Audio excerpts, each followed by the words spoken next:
Jadi baik adik-adik, hari ini kita akan mempelajari materi tentang efek Doppler. Tujuan dari materi kita hari ini yaitu yang pertama, merumuskan persamaan efek Doppler. Yang kedua, menerapkan persamaan efek Doppler dalam kehidupan sehari-hari. Adik-adik, sebelum itu kita harus tahu efek Doppler itu sendiri apa.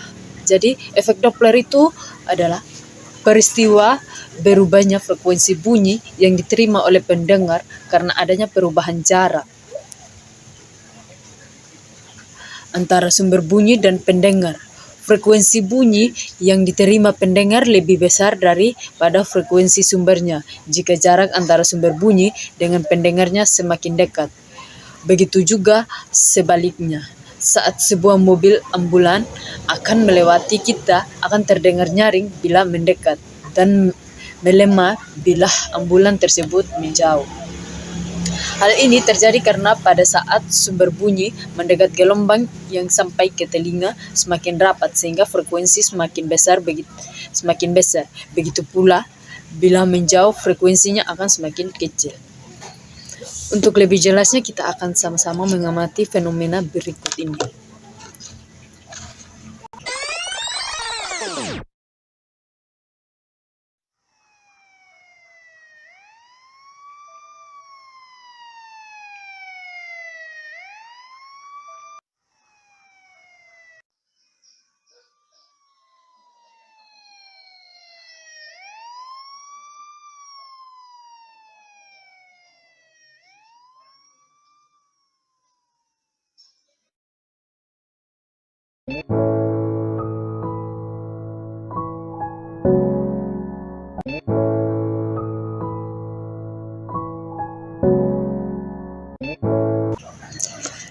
Dari video yang Adi lihat dari tadi, mungkin Adi sudah lebih tahu.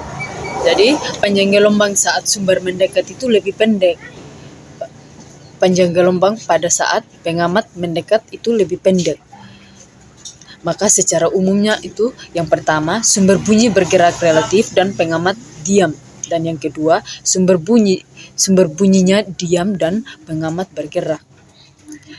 Ini persamaan umum efek Doppler itu sendiri.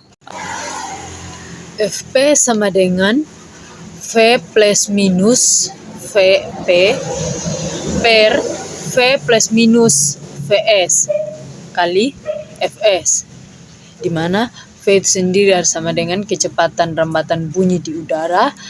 Ini Vf itu kecepatan pendengar, Vs itu kecepatan sumber bunyi, dan Fs itu frekuensi sumber bunyi. Fp itu frekuensi yang diterima pendengar.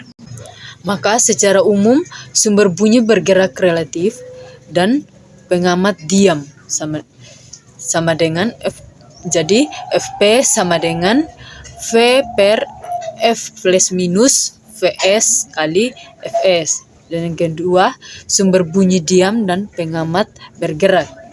Jadi Fp sama dengan V plus minus Vf per V kali Fs. Dan panjang gelombang saat sumber mendekat lebih pendek itu bisa dirumuskan sendiri. Lambda aksen sama dengan V kurang Vs sama per Fs. Dan panjang gelombang saat pengamat mendekat lebih pendek itu bisa dirumuskan lambda aksen sama dengan F tambah Fp V tambah Vp per Fp. Begitu adik-adik. Kesimpulan, efek Doppler merupakan efek di mana frekuensinya yang diterima pendengar atau pengamat bisa lebih tinggi atau lebih rendah jika posisi pengamat dan sumber bunyi berubah. Perubahan posisi ini sudah pasti mempunyai kecepatan.